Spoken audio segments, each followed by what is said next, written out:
bien quand même d'être ensemble et de se voir en présentiel. Quelques annonces pour cette semaine. Lundi soir, c'est la réunion de prière en anglais, ça sera sur Zoom. Et puis vendredi, ce sera la réunion de prière en français. Vous pouvez assister aux deux si vous voulez. Moi, j'y serai. Donc, ça c'est lundi et vendredi à 20 h pour les deux. Et j'enverrai le lien pour ouvrir les réunions de Zoom demain matin, normalement. Nous avons encore des petits livres à distribuer si vous avez des amis, des connaissances, des voisins. Et vous pensez qu'ils pourraient être intéressés par ce petit livre de John Lennox, Coronavirus, Où est Dieu?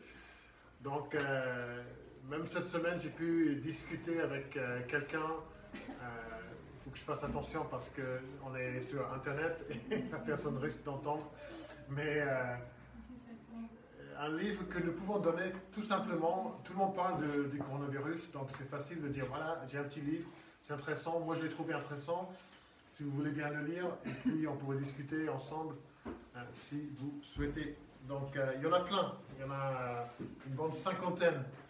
Donc, servez-vous de ces petits livres et distribuez-les. Un petit cadeau aussi de Noël. Je vous rappelle aussi que la librairie chrétienne, le livre, est ouvert. Je vais mettre ça dans le courriel que je vais vous envoyer demain.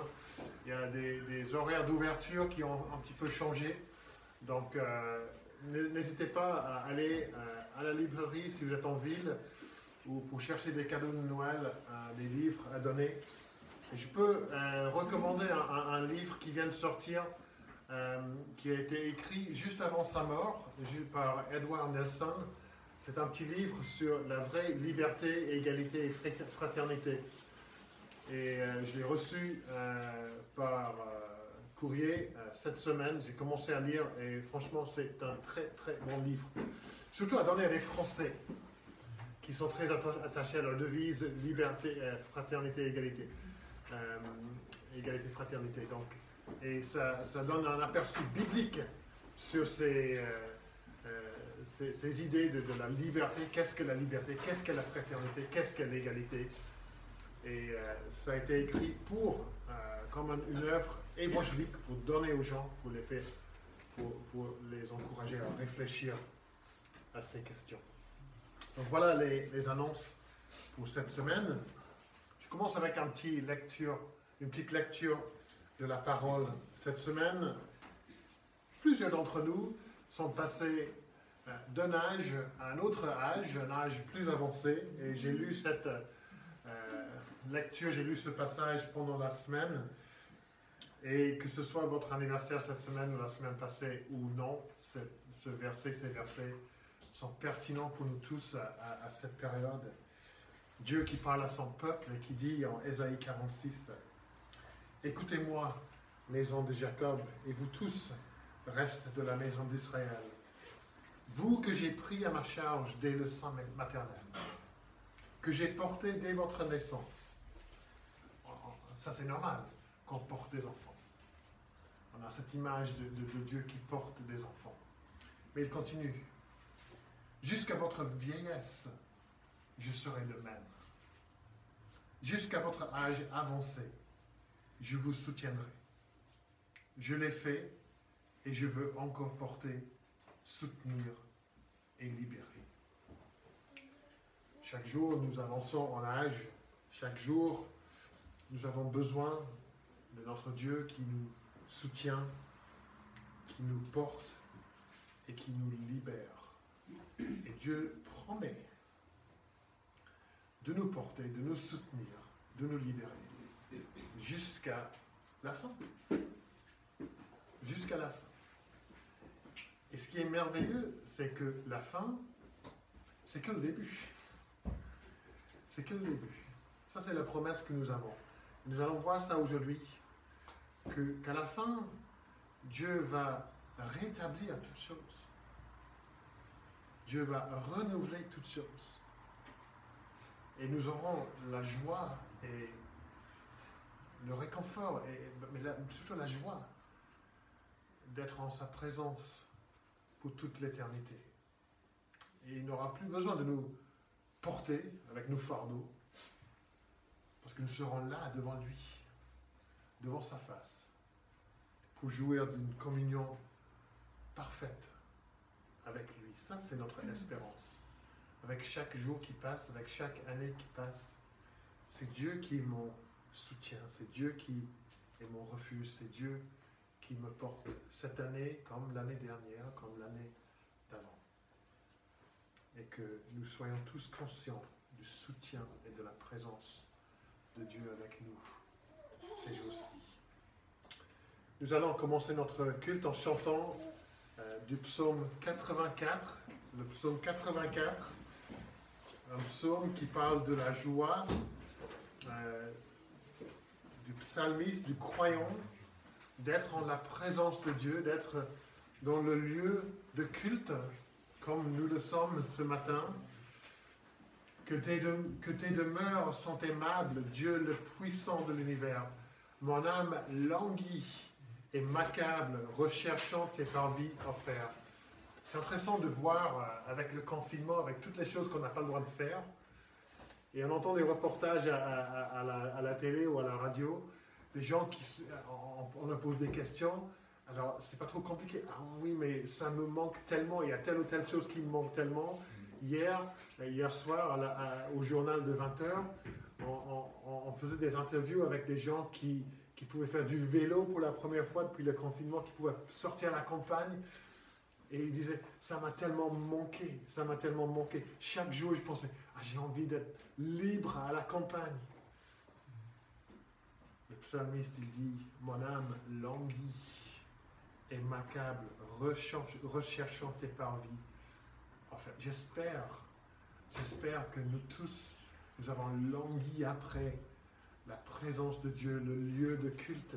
Nous avons eu cette faim pour le lieu de culte. Oui, ça a été bien de pouvoir suivre sur Internet, mais d'être ensemble, le peuple de Dieu, de se voir, de s'entendre chanter, prier ensemble, de savoir qu'on fait partie d'une famille, d'une communauté de croyants, de frères et sœurs. Ça nous fait du bien. Regardez le verset 3. Heureux ceux qui chez toi demeurent. Ils ne cessent de te chanter. Heureux ceux dont ta force encore aide leur être à se dresser.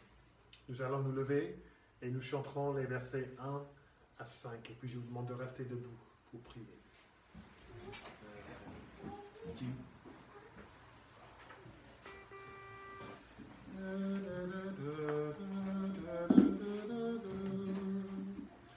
Que tes demeures sont aimables, Dieu le puissant de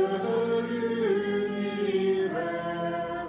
Mon âme languit et m'accable, recherche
Oui, Seigneur, nous voulons te dire ce matin que tes demeures sont aimables pour nous. Notre âme languit, notre âme a soif de toi, de ta présence. Nous recherchons tes parvis. Nous sommes heureux de demeurer chez toi, d'être là chez toi ce matin. Et c'est vrai que nous pouvons être en ta présence, nous sommes en ta présence chaque minute de chaque jour. Nous vivons en la présence de Dieu. Tu es là partout.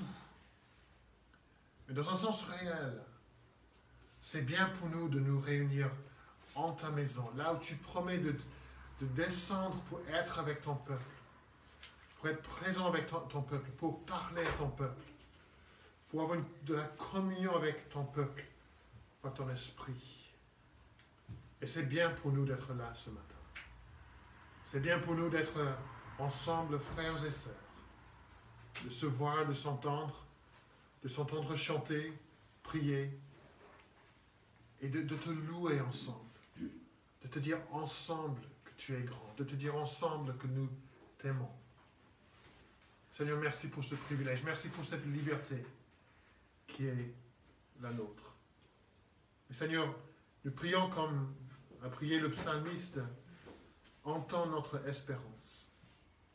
Notre espérance ce matin, c'est que tu te révèles à nous, c'est que tu nous parles, c'est que nous soyons conscients de ta présence avec nous, que tu touches le cœur de chacun et de chacune.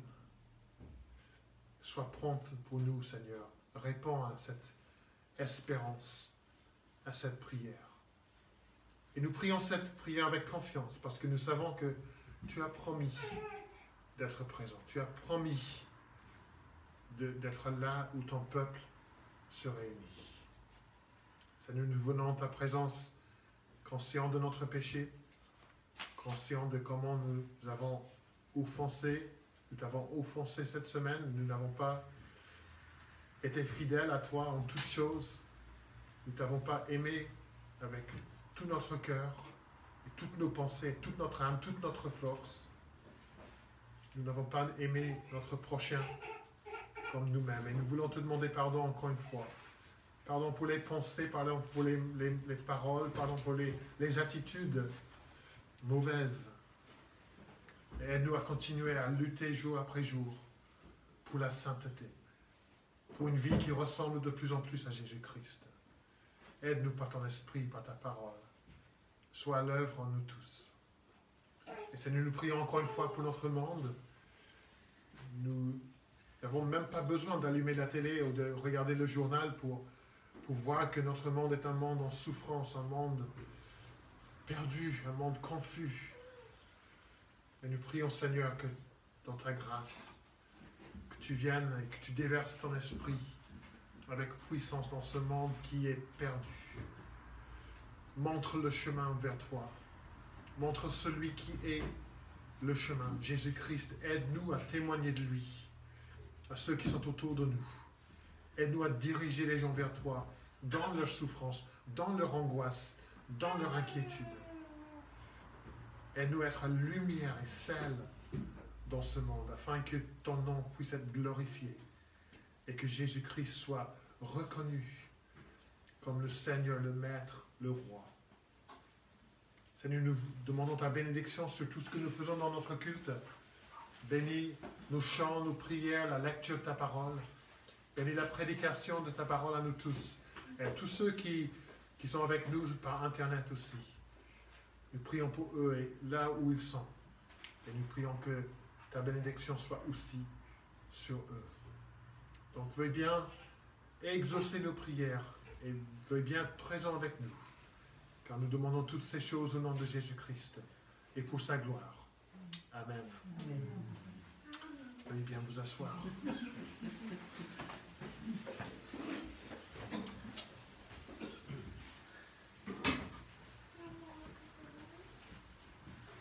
Ça fait un moment, je ne sais pas pourquoi je fais ça, ça fait un moment que je n'ai pas écrit sur le tableau blanc. Et ce matin, je me disais, tiens, je crois qu'il n'y a pas de feutre à l'église, il faut que je trouve un feutre pour écrire sur le tableau. Et les enfants, il faut savoir qu'il y a deux sortes de feutres. Il y a des feutres, et c'est facile à effacer. Il y a des feutres où c'est presque impossible d'effacer ce qu'on écrit. Donc il faut vérifier, avant d'écrire sur le tableau, il faut vérifier qu'on a le bon feutre. Et là, c'est en anglais, c'est écrit whiteboard, ça veut dire tableau blanc. Ça veut dire que je peux écrire sur un tableau blanc. Ça va s'effacer. Et ça n'a pas l'air d'être pour un tableau blanc, mais ici, whiteboard marque feutre pour tableau blanc. Et ça c'est pratique. Parce que, vous savez, la semaine prochaine, on ne va pas chanter les mêmes chants. On va changer de chant. Hop là, pardon. On va changer de chant et ça veut dire que je pourrais mettre un petit bout de produit. Vous allez voir. Je peux mettre un petit bout de produit. Tout est en anglais, whiteboard spray. Là, vous avez appris un nouveau mot en anglais, whiteboard, tableau blanc. Et je vais faire ça pour le premier chant. Un petit coup de produit. Ah ben, il n'y a rien. Rien ne se passe, mais après, j'efface. C'est bien, n'est-ce pas? Et en fait, j'ai trop effacé. Donc, je mets ça là. Et dans ce chant-là que nous allons chanter maintenant, le psaume 51, le psalmiste parle de Dieu qui efface des choses. Ce que Dieu efface, c'est le péché. Le psalmiste demande à Dieu d'effacer le péché, le mal que nous faisons, la colère, la jalousie, la désobéissance, les choses comme ça. Nous demandons à Dieu d'effacer toutes ces choses. Et est-ce que Dieu se sert d'un produit comme ça pour effacer? Est-ce que c'est facile d'effacer le péché? Non. C'est pas facile du tout. C'est pas un produit dont Dieu se sert pour effacer le péché. C'est le sang de Jésus dont Dieu se sert. Et on peut dire, non mais si on met du sang là, ça va être encore pire. Si on le mettait là, oui, mais dans notre cœur. C'est pas le sang de Jésus, parce que pour effacer notre péché, Dieu a pris notre péché, il a donné ça à Jésus, et Jésus a porté notre péché sur la croix, et puisque Jésus a été puni pour notre péché, Dieu peut effacer. Est-ce que vous voyez? Non. Des fois, quand on efface, on voit encore. Mais là, on ne voit rien. Et c'est-à-dire que grâce à Jésus, quand on demande à Dieu d'effacer notre péché, quand on se repent de notre péché, et Dieu l'efface, il ne le voit plus. Jamais. C'est-à-dire qu'on peut être ami avec Dieu. On est pardonné. Et on pourra un jour aller au ciel avec Dieu. Parce que là, le péché est effacé, pardonné. Mais n'oubliez pas que ça a coûté très très cher à Dieu pour pouvoir effacer notre péché. C'est avec le sang de Jésus, pas avec le produit, mais avec le sang de Jésus que notre péché est effacé. Et nous allons voir ça dans le psaume que nous allons chanter, nous allons voir ça tout à l'heure dans le passage que nous allons lire, que Dieu efface le péché. Est-ce qu'il fait ça pour tout le monde? Non. Il fait ça pour ceux qui se repentent de leur péché, qui se tournent de leur péché, qui disent « Je ne veux plus continuer comme ça, je veux changer de vie, je veux changer d'attitude, je veux changer d'idée envers Dieu, envers ma désobéissance. Je veux désormais vivre pour Jésus et je vais demander pardon pour mon péché. » Et là, Dieu promet d'effacer notre péché, comme le tableau blanc. C'est super, n'est-ce pas? Vous pouvez demander à Dieu, je suis désolé pour mon péché, je regrette mon péché, je veux arrêter, je veux te suivre, je veux que tu me pardonnes. Et il le fait, il promet de le faire. Nous allons chanter dans le psaume 51, je vous invite à tourner à ça. 51, où le psalmiste qui a fait des choses terribles. Il avait pris la femme de notre monsieur, il avait fait mourir le monsieur dans la guerre, il avait menti à tout le monde. Et là, il se rend compte, il dit à Dieu, aie pitié de moi, Dieu très bon. Efface toutes mes souillures, efface tout mon péché, il dit. Lave et apaise mes blessures. Purifie-moi par ton pardon. Et il dit au verset 2, j'ai péché et connais ma faute qui s'impose à mes yeux toujours. Je sais, je suis toujours conscient de ce que j'ai fait. Car à ta voix, je reste sourd. Je ne t'ai pas écouté, Dieu. Je savais ce que tu me disais, mais je ne t'ai pas écouté. Et mon cœur craintif en tressaute. Et puis nous allons chanter le verset 6, 1, 2 et 6. Façonne-moi une âme pure. Réchauffe mon cœur engourdi, en me comblant de ton esprit, que ta face me transfigure. Donc nous chantons les versets 1, 2 et 6. Nous allons rester assis, je pense, pour chanter ça.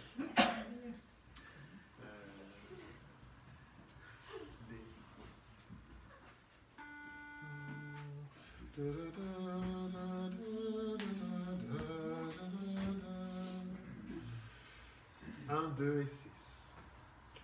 Aie pitié de moi, Dieu très bon, efface toutes mes souillures, lave et apaise mes blessures, purifie-moi par ton pardon. J'ai péché et connais ma faute qui s'impose à mes yeux toujours, car à ta voix je reste sourd et mon cœur craintif en tressaute. Façonne-moi une âme pure, réchauffe mon cœur engourdi, en me comblant de ton esprit, que ta face me transfigure.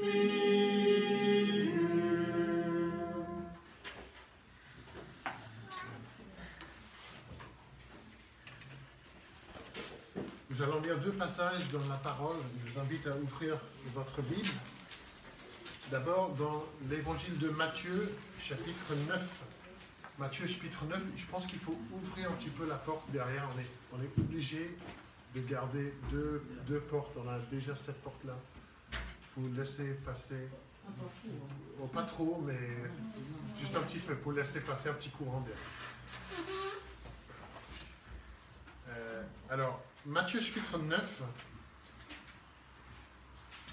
J'ai choisi ces passages pour souligner l'importance de la foi en Jésus-Christ. Vous allez voir tout à l'heure, on va lire trois petits passages, 1 à 8 et puis 18, deux passages, 1 à 8 et 18 à 34. Matthieu chapitre 9. Matthieu 9, verset 1. Jésus monta dans une barque, traversa la mer et se rendit dans sa ville. On lui amena un paralytique, les enfants, c'est-à-dire quelqu'un qui ne peut pas bouger, qui n'a pas de force. Un paralytique couché sur un lit. Jésus, voyant leur foi, dit au paralytique, « Prends courage, mon enfant, tes péchés te sont pardonnés. » Vous voyez, il voit la foi. Sur quoi quelques scribes se dirent, cet homme blasphème. Et Jésus, qui connaissait leurs pensées, dit, Pourquoi avez-vous de mauvaises pensées dans vos cœurs? Qu'est-ce qui est plus facile de dire tes péchés te sont pardonnés ou de dire lève-toi et marche? Or, afin que vous sachiez que le Fils de l'homme a sur la terre le pouvoir de pardonner les péchés, lève-toi, dit-il au paralytique, prends ton lit et retourne chez toi. Il se leva et s'en alla chez lui. À cette vue, les foules, saisies de crainte, glorifièrent Dieu, qui a donné aux hommes un tel pouvoir. Et puis, nous sautons jusqu'au verset 18, où nous lisons, tandis qu'il leur adressait ces paroles, un chef arriva, se prosterna devant lui et dit, « Ma fille est morte il y a un instant, mais viens, impose-lui les mains et elle vivra. » Jésus se leva et le suivit avec ses disciples. Et voici qu'une femme atteinte d'une perte de sang depuis 12 ans s'approcha par derrière et toucha la frange de son vêtement. Car elle se disait, si je puis seulement toucher son vêtement, je serai guérie. Jésus se retourna et dit en la voyant, prends courage ma fille, ta foi t'a guérie. Et cette femme fut guérie à l'heure même. Lorsque Jésus fut arrivé à la maison du chef et qu'il vit les joueurs de flûte et la foule bruyante, il leur dit, retirez-vous, car la jeune fille n'est pas morte, mais elle dort. Et il se moquait de lui. Quand la foule eut été envoyée, il entra, saisit la jeune fille par la main, et la jeune fille se leva. Le bruit se répandit dans toute la contrée. Comme Jésus s'en allait, 2 aveugles le suivirent en criant « Aie pitié de nous, fils de David !» À son arrivée à la maison, des aveugles s'approchèrent de lui, et Jésus leur dit « Croyez-vous que je puisse faire cela ?»« Oui, Seigneur, lui répondirent-ils. Alors il leur toucha les yeux en disant « Qu'il vous soit fait selon votre foi. » Et leurs yeux s'ouvrirent. Jésus leur fit cette recommandation sévère. « Prenez garde que personne ne le sache. » Mais à peine sortis, ils répandirent sa renommée dans le pays entier. Comme il s'en allait, on lui amena un démoniaque muet. Le démon chassé, le muet parla. Les foules, dans l'admiration, disaient « Jamais rien de semblable ne s'est vu en Israël. » Mais les pharisiens disaient « C'est par le prince des démons qu'il chasse les démons. » Et puis, dans le livre des Actes des Apôtres, Actes chapitre 3, la semaine dernière, nous avons vu ensemble la guérison de l'homme boiteux qui ne pouvait pas marcher, et la foule, l'étonnement de la foule, la confusion de la foule, et puis nous reprenons cette lecture à partir de verset. On va commencer à partir du verset 10.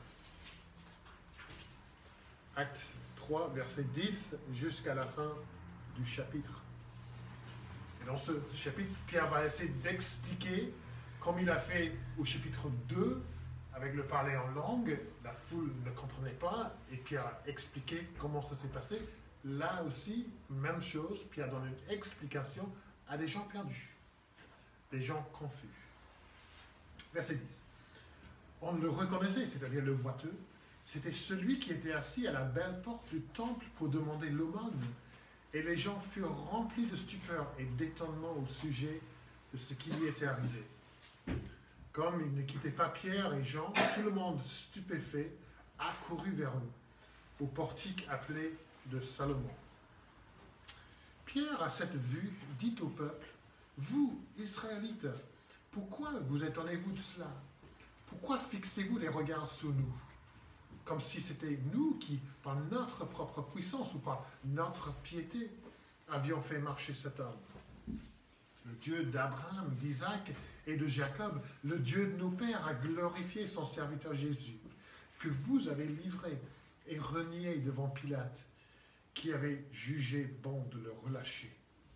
Mais vous, vous avez renié le saint, le juste, et vous avez demandé comme une faveur qu'on vous remette un meurtrier. Vous avez fait mourir le prince de la vie, que Dieu a ressuscité d'entre les morts. Nous en sommes témoins. C'est par la foi en son nom que son nom même a rendu fort cet homme que vous voyez et connaissez. C'est la foi en Jésus qui lui a donné ce complet rétablissement en présence de vous tous. Et maintenant, frères, je sais que vous avez agi par ignorance, ainsi que vos chefs, mais Dieu a de la sorte accompli de ce qu'il avait annoncé d'avance par la bouche de tous les prophètes, c'est-à-dire les souffrances de son Christ. Repentez-vous donc et convertissez-vous, afin que vos péchés soient effacés, afin que des temps de rafraîchissement viennent de la part du Seigneur et qu'il envoie celui qui vous a été destiné, le Christ Jésus. C'est lui que le ciel doit recevoir jusqu'au temps du rétablissement de tout ce dont Dieu a parlé par la bouche de ses saints prophètes d'autrefois. Moïse a dit, le Seigneur votre Dieu vous suscitera d'entre vos frères un prophète comme moi. Vous l'écouterez en tout ce qu'il vous dira. Mais quiconque n'écoutera pas ce prophète sera exterminé du milieu du peuple. Tous les prophètes qui ont parlé depuis Samuel et ses successeurs ont aussi annoncé ces jours-là.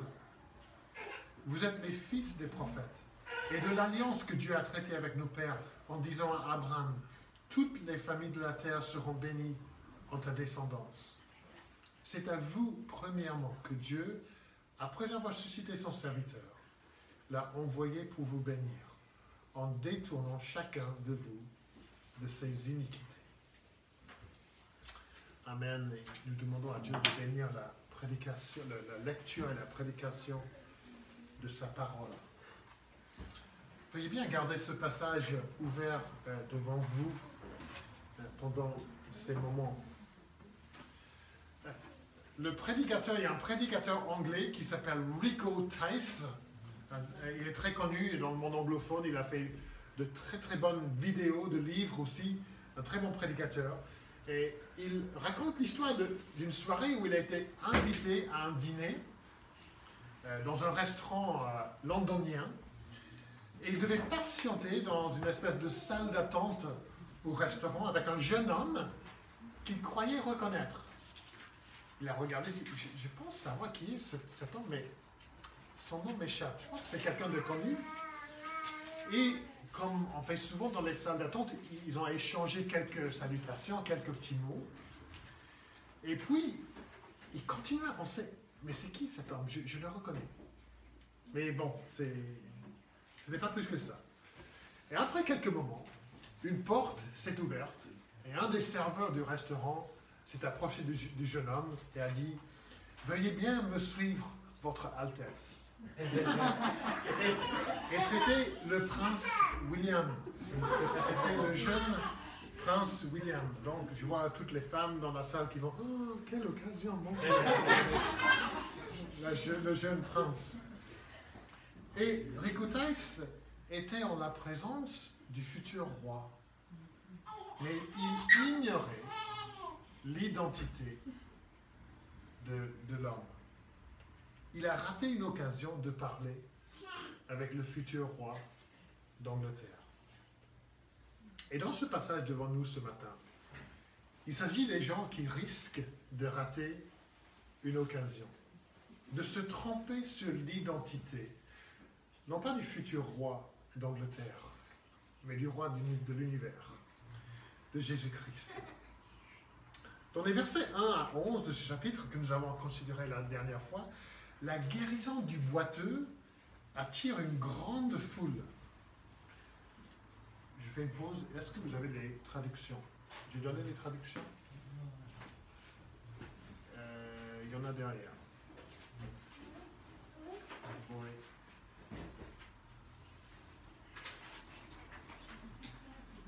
Voilà. Donc on est juste au début. Donc au début de ce chapitre, la guérison du boiteux attire une grande foule.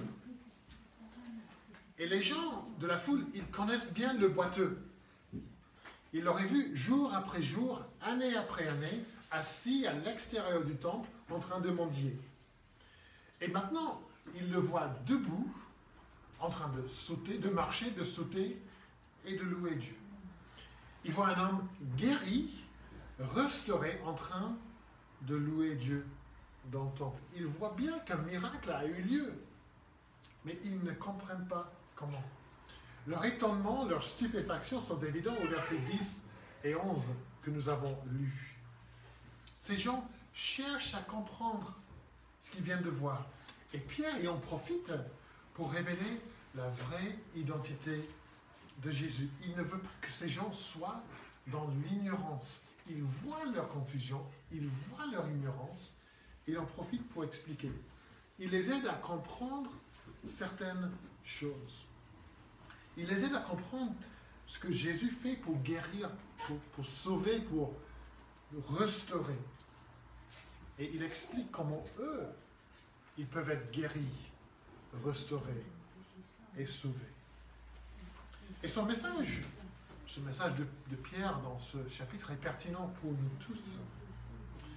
Parce que malgré les moyens de communication, malgré tous les efforts d'évangélisation et tous les efforts pour expliquer l'évangile, toutes les ressources chrétiennes disponibles, il y a encore dans notre monde de la confusion en ce qui concerne Jésus, l'identité de Jésus. Même dans l'Église, il y a de la confusion concernant la vraie identité de Jésus, sur le salut, sur la vie en Christ. Il peut y avoir des gens qui voient le salut des autres, qui voient ce que Dieu est en train de faire dans la vie des autres et qui ne comprennent strictement rien. Alors Pierre explique 4 choses qu'il faut bien comprendre. 4 choses qu'il faut bien comprendre.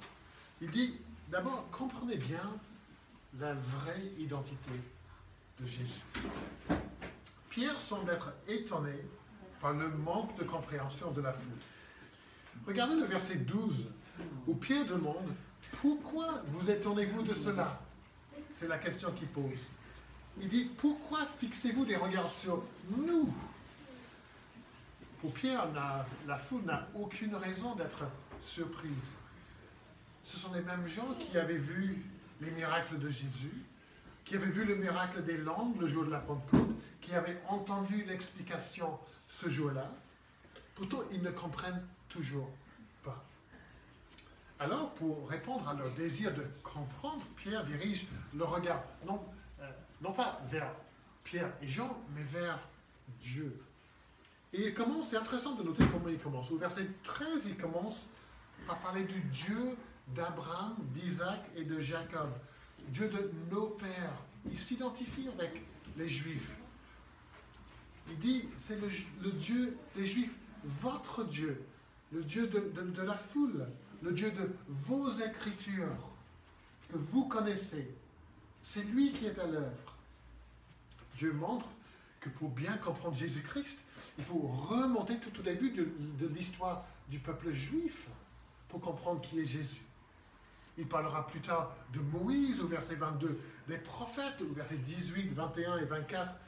Il parlera au verset 24 de tous les prophètes depuis Samuel et ses successeurs. Ce sont vos prophètes, vos pères, il dit aux Juifs.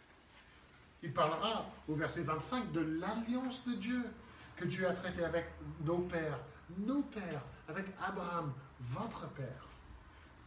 Au verset 13, Pierre explique que Dieu a glorifié son serviteur, Jésus. Et pour les auditeurs juifs, entendre parler du serviteur, ça veut forcément dire celui dont Ésaïe parlait, quand il parlait souvent du serviteur de Dieu, du serviteur souffrant. Pierre explique alors que la vraie identité de Jésus peut être tracée jusqu'au premier chapitre de la Bible, de leurs Écritures. Il est le descendant d'Abraham. Il est le Messie de Dieu. Il est le serviteur de Dieu. Il est celui dont les prophètes ont parlé. Et en tant que tel, Dieu l'a glorifié. Donc, ces Juifs, ils connaissent bien leurs Écritures. Pourtant, ils n'avaient rien compris sur l'identité de Jésus. Et Pierre explique la vraie identité de Jésus. Mais Pierre explique aussi ce qui se passe quand on se trompe sur l'identité de Jésus. Il explique les conséquences catastrophiques pour ceux qui ne reconnaissent pas le vrai Jésus. Nous voyons ça à partir du verset 13. Regardez ce qu'il dit. Vous l'avez livré, puisque vous n'avez pas compris, vous l'avez livré et renié devant Pilate. Verset 14. Au lieu de reconnaître Jésus comme le saint, le juste, ils ont fait le choix de libérer un meurtrier. Et puis le coup le pire, c'est au verset 15. Vous avez fait mourir qui? Le prince de la vie. Vous avez ôté la vie de celui qui est venu pour donner la vie. Vous voyez les choix catastrophiques qu'on fait quand on se trompe sur l'identité de Jésus. Malgré leur connaissance des Écritures, malgré tout ce qu'ils avaient vu dans la vie de Jésus, un homme juste, un homme saint, Pilate l'avait reconnu. Malgré la vie que Jésus est venu apporter, ils l'ont rejeté. Ils l'ont tué. L'apôtre Jean avait bien raison de dire qu'il est venu chez les siens et les siens ne l'ont point reçu. Et Pierre veut que ses auditeurs comprennent la vraie identité de celui qu'ils ont rejeté, renié et tué. Donc il dit, comprenez bien la vraie identité de Jésus. Ensuite, il dit, comprenez bien la nécessité de la foi en Jésus. Verset 16 notamment. N'oublions pas que la foule cherche à comprendre le miracle qu'elle vient de voir. Pierre dit au verset 12 que la foule croit que le miracle s'est produit par la puissance ou par la piété de Pierre et Jean. Mais l'explication de Pierre au verset 16 ne laisse aucun doute. Et en bien expliqué la vraie identité de Jésus, Pierre dit, car c'est par la foi en son nom. C'est la foi en Jésus qui lui a donné ce complet rétablissement. Pierre a de la foi en le nom de Jésus. Pierre a de la foi en Jésus quand il annonce le salut en lui, mais plus important, l'homme, le boiteux, a de la foi en Jésus. Il croit en la personne de Jésus. Et lorsqu'il met sa confiance en Jésus, la puissance de Jésus-Christ coule en lui comme des torrents d'eau pour lui donner de la force, de la vie, pour le guérir instantanément, entièrement. Pierre souligne la nécessité de la foi en Jésus-Christ. Et c'est un verset clé dans la prédication de Pierre. Sans la foi en Jésus, pas de guérison. Sans la foi en Jésus, pas de nouvelle vie. Ce sera le message du livre des Actes. Sans la foi en Jésus, pas de salut. Jésus seul est puissant pour sauver et pour guérir. Et c'est toujours le message qui est au cœur de tout ce que nous enseignons aujourd'hui. C'est la nécessité de la foi en Jésus. Jésus de Nazareth. Jésus le Christ. Jésus vivant. Jésus victorieux sur la mort. Jésus qui règne, qui reviendra. Tout ça, c'est dans le passage. La foi chrétienne, ce n'est pas une liste de règles à suivre. Ce n'est pas une philosophie. C'est une relation d'amour, de confiance, de foi avec une personne. C'est vivre par la foi en une personne, en Jésus. C'est lui faire confiance pour faire ce qu'il est venu faire. Et il est venu faire quoi? Il est venu pour sauver et pour régner. Vous vous souvenez de ce que nous avons vu dans Matthieu 9? C'était quoi la clé pour la guérison, pour le salut? C'était la foi en Jésus. Jésus voit la foi des gens. Il voit qu'ils reconnaissent en lui sa puissance divine. Ils croient en Jésus et ils sont sauvés. Pierre dit à la foule ici, et il nous dit, comprenez bien la nécessité de la foi en la personne de Jésus. Jésus, il est devant nous ce matin. Pouvons-nous lui dire, Jésus, je te reconnais, je sais exactement qui tu es. Je crois que tu es le Christ, le saint, le juste. Je crois, comme on a dit aux enfants, je crois que tu es mort sur la croix, que tu es ressuscité, victorieux, que tu es vivant, que tu règnes, que tu reviens. On regarde Jésus dans les yeux, on dit, Jésus, je crois tout ça de tout mon cœur. C'est le fondement de ma vie. Je te fais confiance, Jésus, comme mon Sauveur et mon Seigneur. Pouvez-vous lui dire ça ce matin?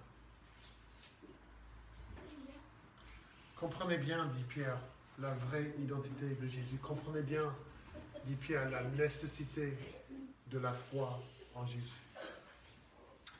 Regardez ensuite les deux premiers mots du verset 17 pour aller plus loin. Pierre dit « Et maintenant ». Ces mots nous montrent que Pierre passe à une nouvelle étape dans sa prédication, une nouvelle partie de sa prédication. Il passe, si vous voulez, à l'application personnelle. Il a expliqué la vraie identité de Jésus, il a expliqué la nécessité de la foi en Jésus. Et dans sa prochaine partie de sa prédication, il dit encore deux choses qu'il faut que la foule comprenne. Et nous aussi d'ailleurs. Il dit, comprenez bien la nécessité de la repentance et comprenez bien les bénédictions pour ceux qui se repentent. Regardons ces deux choses ensemble.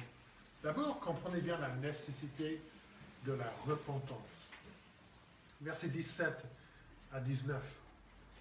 Au verset 17, Pierre accepte qu'en faisant mourir Jésus, les Juifs aient agi par ignorance. Ils ne savaient pas ce qu'ils étaient en train de faire. C'est ce que dit Pierre au verset 17. Et n'est-ce pas ce que Jésus a dit quand il a parlé, quand il a prié, « Père, pardonne-leur, car ils ne savent ce qu'ils font. » N'est-ce pas ce que Paul a dit en parlant des chefs religieux dans 1 Corinthiens 2, verset 8, il a dit « S'ils l'avaient connu, ils n'auraient pas crucifié le Seigneur de la gloire. » Pierre accepte, il dit « Je sais que vous avez agi en ignorance, que vous n'avez pas compris. » Et Pierre explique aussi au verset 18 que le rejet de Jésus, le fait même de l'avoir tué, ça n'a pas contrecarré le projet de Dieu, le plan de Dieu. Dieu s'est même servi des mauvaises intentions du peuple pour accomplir ses propres desseins.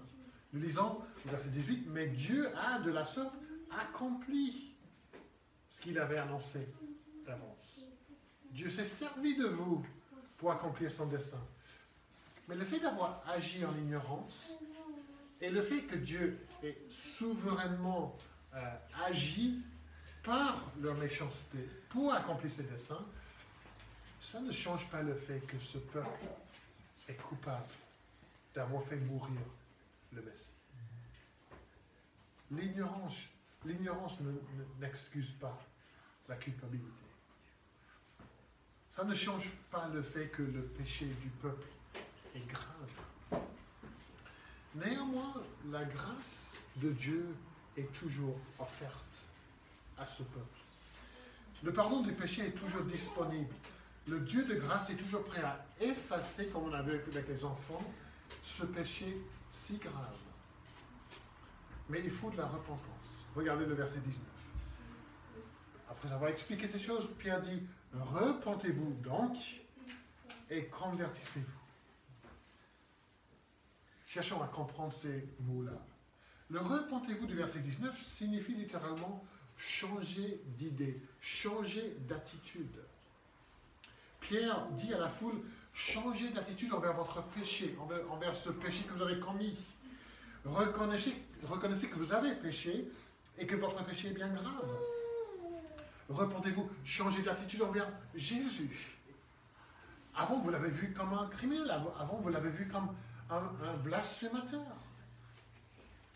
Au lieu de le rejeter, embrassez-le. Au lieu de le bannir de votre vie, laissez-le régner dans votre vie. Au lieu de le voir comme quelqu'un à mépriser, adorez-le. Changez d'attitude envers lui. Faites-lui confiance.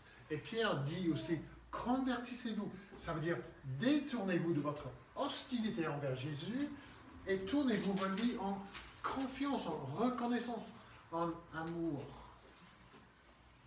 Et il y a une magnifique logique et cohérence dans l'argument de Pierre. C'est comme s'il dit, maintenant que vous comprenez qui est Jésus, maintenant que vous comprenez votre péché en lui, mettez votre foi en lui et repentez-vous. Si vraiment vous avez compris qui est Jésus, si vraiment vous avez saisi la gravité de votre péché, vous devez impérativement vous repentir. Et c'est vrai que la seule réponse appropriée quand on voit Jésus tel qu'il est vraiment, et quand on voit son propre péché tel qu'il est vraiment, la seule réponse appropriée, c'est de se prosterner devant Jésus dans la repentance pour demander de la miséricorde.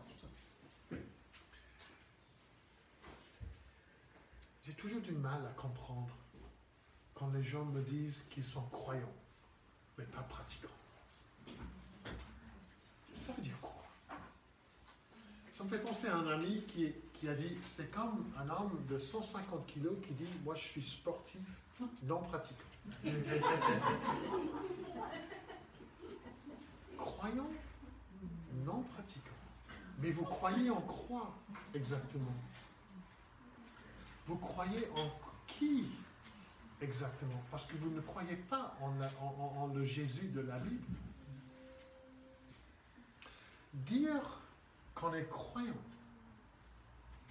mais qu'on ne s'intéresse pas à la repentance, à l'obéissance, à une vie de piété qui ressemble à la vie de Jésus, ça n'a aucun sens. Parce que c'est ce que Jésus exige. C'est ce que Jésus demande de nous. Dire qu'on est croyant quand il n'y a pas de changement d'attitude envers Jésus, envers le péché, envers les autres, ça n'a pas de sens. Dire qu'on croit en Jésus, mais qu'il n'y a pas de repentance, c'est un non-sens. Le Jésus de la Bible exige une soumission totale à sa volonté. Il exige une vie consacrée à lui, une vie de repentance et d'obéissance. Comprenez bien, dit Pierre, la nécessité de la repentance. Et puis pour terminer, Pierre dit, comprenez bien les bénédictions pour ceux qui se repentent, des bénédictions promises en Jésus. On pourrait, à la fin de chaque étude biblique, je pose la question, donnez-moi un résumé de ce passage en une phrase. Ce n'est pas toujours évident, mais c'est ce que je demande à la fin de chaque étude biblique. Si on voulait donner un résumé de la Bible, on pourrait dire que c'est un livre rempli de promesses de Dieu qui s'accomplissent ou qui s'accompliront en Jésus. C'est un livre de promesses de Dieu qui s'accomplissent ou qui s'accompliront en Jésus. Et dans cette prédication de Pierre, il y a 3 promesses. 3 promesses de bénédiction. Et toutes les 3 sont basées sur la personne de Jésus. Ce sont des promesses de bénédiction pour ceux qui croient, pour ceux qui se repentent de leurs péchés.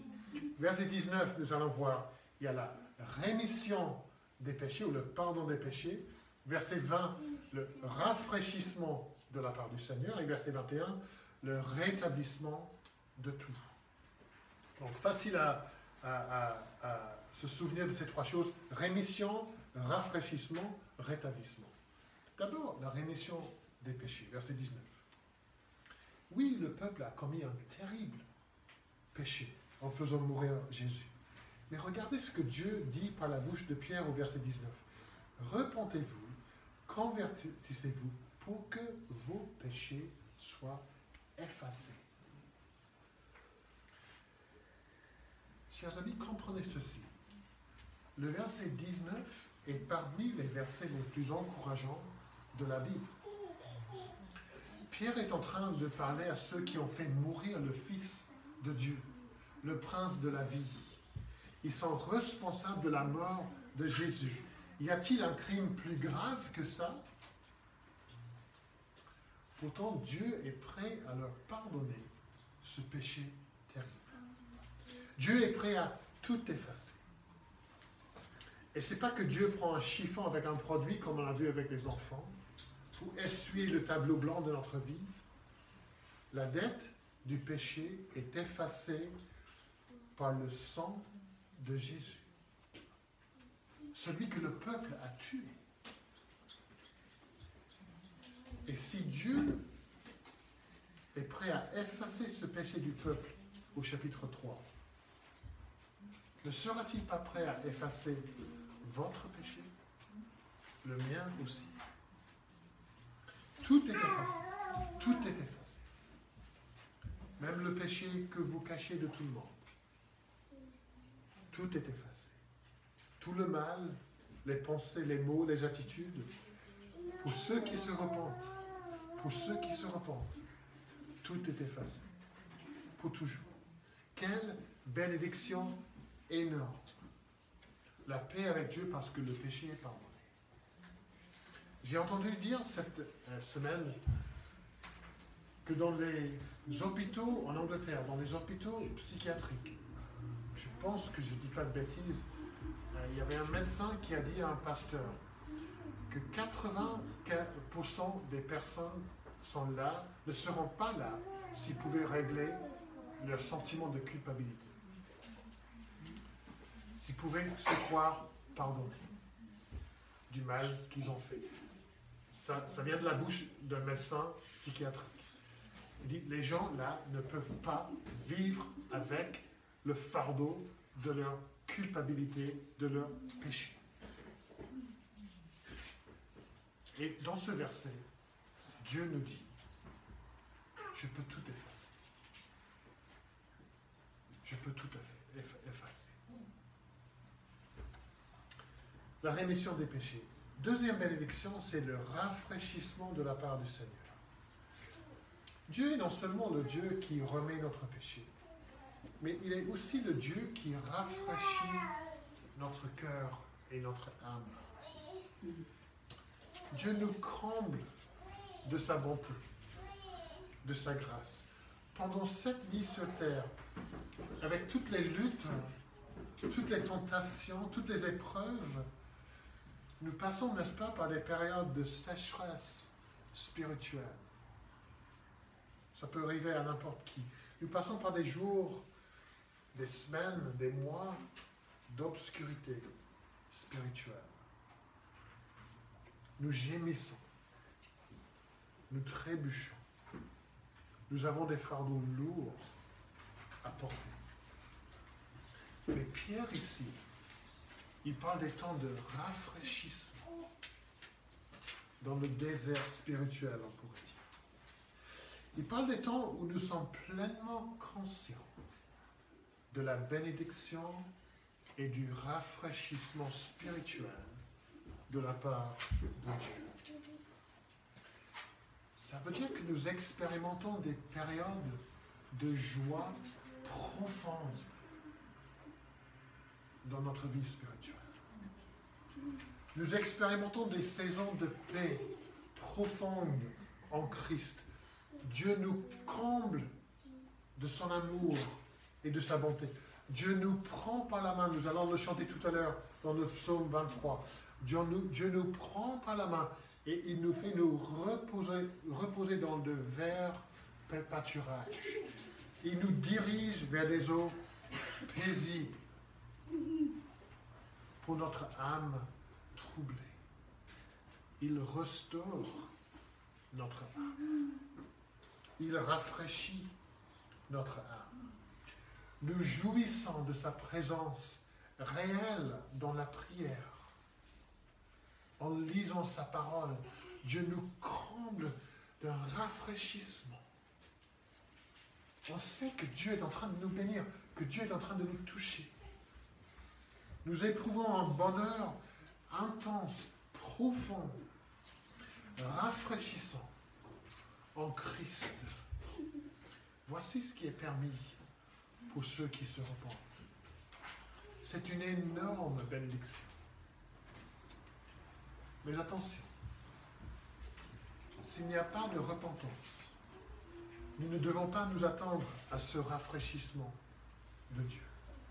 Il est promis à ceux qui se repentent. Si nous ne sommes pas prêts à faire mourir le péché en nous, il ne faut pas penser que nous pourrons jouir de la communion rafraîchissante avec Jésus. Comme Paul dit dans 2 Corinthiens 6, quelle communion la lumière peut-elle avoir avec les ténèbres? Et peut-être que la raison pour laquelle un chrétien expérimente peu de rafraîchissement, c'est parce qu'il y a peu de repentance. Peut-être que si nous expérimentons peu de lumière, peu de chaleur du visage de Jésus, c'est parce que nous refusons de détruire les murs de péché qui bloquent la lumière, qui bloquent la chaleur. Et n'est-ce pas une vraie motivation dans notre repentance de savoir, en faisant mourir ce péché, en déclarant la guerre contre le péché en moi, j'ouvre la porte à des bénédictions rafraîchissantes de la part de Dieu. N'est-ce pas une vraie motivation dans la lutte quotidienne avec le péché? Rémission, rafraîchissement. C'est ce que nous lisons là, verset 20. Regardez, afin que des temps de rafraîchissement viennent de la part du Seigneur. Rémission, rafraîchissement et puis rétablissement de tout à partir du verset 21. C'est lui que le ciel doit recevoir jusqu'au temps du rétablissement de tout ce dont Dieu a parlé. Si les deux premières bénédictions, la rémission du péché, le rafraîchissement, sont pour ce monde, ici-bas, cette troisième bénédiction, c'est une bénédiction dont le chrétien jouira pleinement au retour de Jésus. Au verset 20, Pierre annonce que le Seigneur qui rafraîchit est aussi le Seigneur qui va envoyer, je cite, « celui qui vous a été destiné, le Christ Jésus. Il sera envoyé. » Dieu va envoyer de nouveau son Messie, son Christ, Jésus. Et au verset 21, Pierre explique que pour l'instant, Jésus a dû partir, mais pas pour toujours. Verset 21, c'est lui que le ciel doit recevoir jusqu'au temps, jusqu'à un moment dans l'avenir, de rétablissement de tout ce dont Dieu a parlé par la bouche de ses saints prophètes d'autrefois. Il y aura, dit Pierre, un rétablissement futur. Et c'est intéressant que c'est le même mot dans le texte français, pas dans le texte grec, mais dans le texte français, c'est le même mot qui décrit ce qui s'est passé avec le boiteux. Pierre a parlé de son rétablissement. Il a été rétabli. Au verset 16, et Jésus reviendra pour le rétablissement de nouveaux ciels et d'une nouvelle terre. Il reviendra pour rétablir un monde de paix, de joie, de sainteté, de justice, un monde où il n'y aura plus de boiteux, plus de larmes, plus d'incrédulité, plus de souffrance, plus de mal, plus de mort. Et ce sera le rétablissement d'un monde où nous jouirons d'une communion parfaite, les uns avec les autres, mais surtout avec Dieu. C'est la bénédiction promise pour ceux qui se repentent dans la foi en Jésus. Pierre dit à ses auditeurs au verset 24, « Tous les prophètes ont parlé depuis Samuel, et les successeurs ont aussi annoncé ces jours-là. » Tous les prophètes ont annoncé ces jours de rétablissement. Au verset 25, il les appelle les fils des prophètes et de l'alliance. Ces promesses, dit Pierre, sont pour vous. Vous qui avez tué Jésus. C'est à vous que ces bénédictions sont offertes. C'est à vous que Dieu a envoyé son serviteur pour vous bénir. Comprenez bien cela, dit Pierre. Vous vous êtes déjà trompés sur l'identité de Jésus, mais la porte de la grâce de Dieu est encore ouverte. Repentez-vous et recevez toutes ces bénédictions. Rémission, rafraîchissement et rétablissement. Quelle tragédie de se tromper sur Jésus-Christ. Quand on ne voit pas Jésus comme Messie, l'accomplissement des Écritures, glorifié par Dieu, ressuscité, le Saint, le Juste, le Prince de la vie, quand on le voit juste comme un homme, on finit toujours par le rejeter. Toujours. On finit par l'exclure de sa vie. On le voit comme un accessoire dans sa vie et non pas comme roi, Seigneur. On le voit comme un dépanneur, un pote qui est là quand les choses vont mal, mais pas comme le sauveur dont on a désespérément besoin.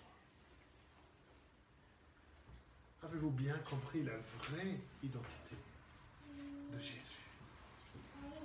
Qui est Jésus pour vous ce matin? Est-il le Jésus de la Bible? Ou le Jésus que vous avez créé vous-même? Le Jésus de votre imagination? Seigneur, Sauveur ou dépanneur occasionnel? Si le pasteur anglais avait reconnu le prince William, en fait, je me pose la question, qu'est-ce que ça aurait changé? Est-ce qu'ils seraient devenus amis? Sans doute pas. Peut-être si. Ils auraient peut-être échangé quelques mots, mais pas plus que ça. Mais pour ceux qui reconnaissent Jésus-Christ, qui mettent leur confiance en lui, qui se repentent de leur péché, la récompense est bien plus que quelques mots échangés. La récompense, c'est la rémission du péché, les temps de rafraîchissement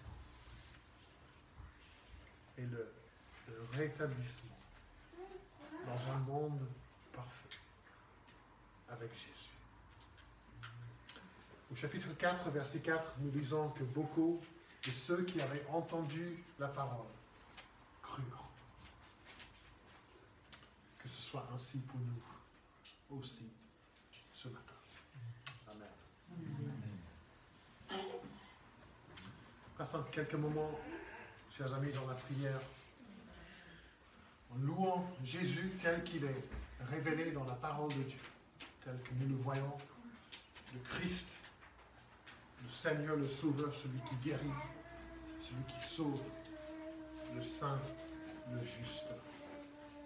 Remercions Dieu pour cette bénédiction, la rémission, le rafraîchissement, le rétablissement.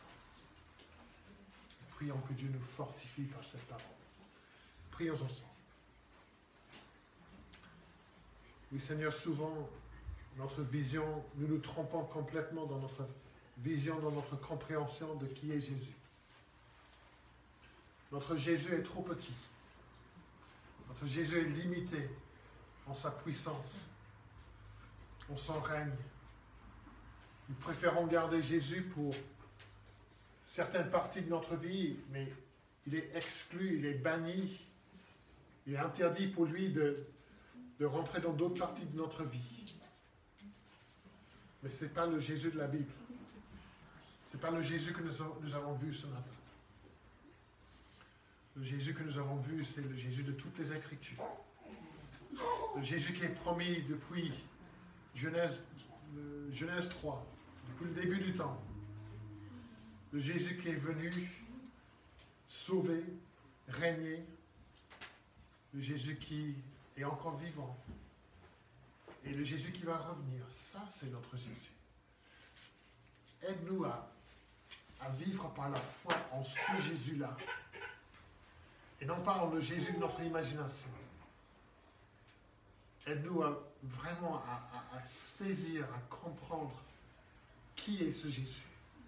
et toutes les implications de la vraie identité de Jésus dans notre vie.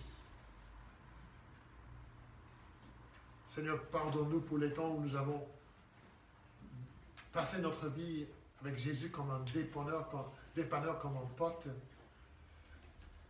Aide-nous à nous prosterner devant lui, notre roi, notre Seigneur, celui qui sauve, qui guérit et qui règne.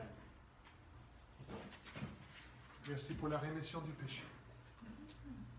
Merci pour les temps de rafraîchissement, où tu nous restaures notre âme. Et merci pour la promesse du rétablissement du nouveau ciel et de la nouvelle terre, où nous régnerons avec lui. Merci pour ces promesses. Bénis cette parole à nous tous, nous prions au nom de Jésus. Amen. Continuons dans la prière.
Seigneur, il est clair pour nous que notre monde vit dans l'ignorance sur la personne de Jésus.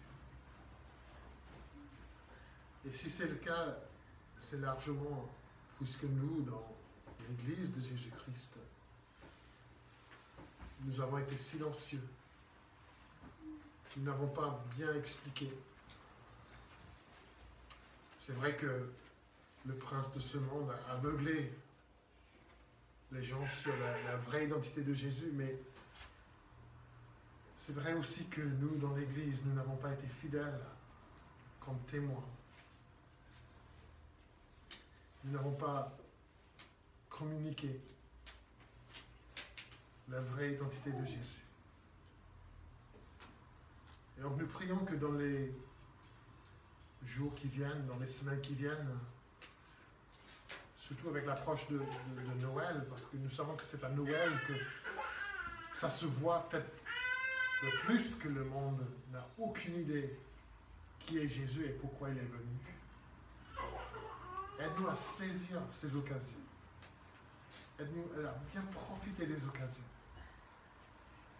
pour expliquer aux gens qui est Jésus-Christ,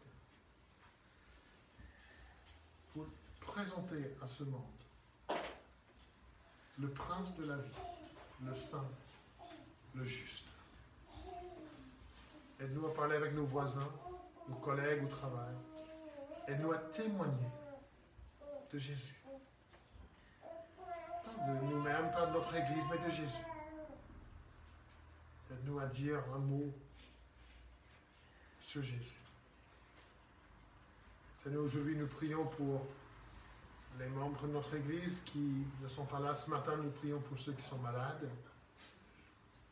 Et nous prions que tu donnes un rétablissement rapide à ceux qui sont malades, qu'ils aillent bientôt mieux. Nous prions pour ceux qui voyagent, qui sont loin d'ici. Garde-les en sécurité. Nous prions pour ceux qui ont des responsabilités ailleurs.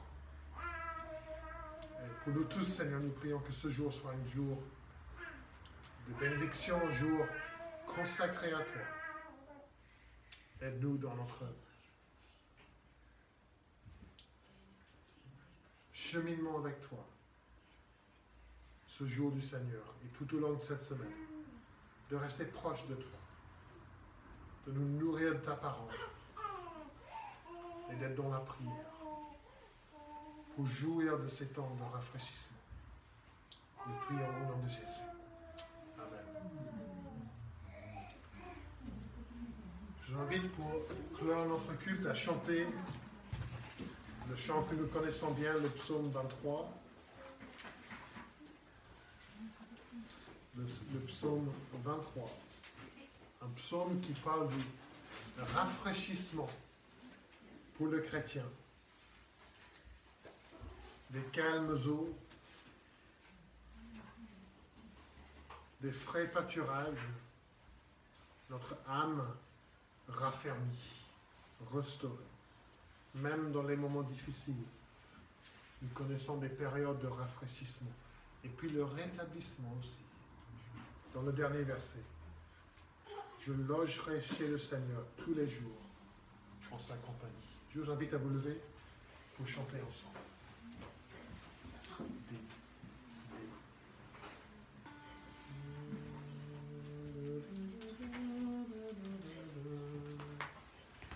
Le doux Seigneur est mon berger, rien ne me manque et je dispose des frais pâturages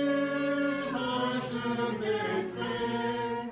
Il me conduit et j'y repose. Près des calmes eaux, il me mène. Et mon âme sera fermée sur la route, celui m'entraîne pour l'honneur de son nom béni. Même en traversant les ravines, tu es là, je ne crains nullement, car ta houlette me fascine, ton bâton chasse tout venin. Pour moi tu mets la table en fête, sous les yeux de tes oppresseurs. Tu t'en viens parfumer ma tête et ma coupe passe ses bords. La fidélité, le bonheur sont chaque instant ma part de vie. Je logerai chez le Seigneur tous les jours en sa compagnie. Que la grâce du Seigneur Jésus-Christ et l'amour de Dieu le Père et la communion du Saint-Esprit soient avec vous tous. Amen. Amen. Je vous rappelle, il y a le gel dont vous devez vous servir en sortant. Il y a la boîte pour les enfants. Et on doit sortir par ici. Merci beaucoup.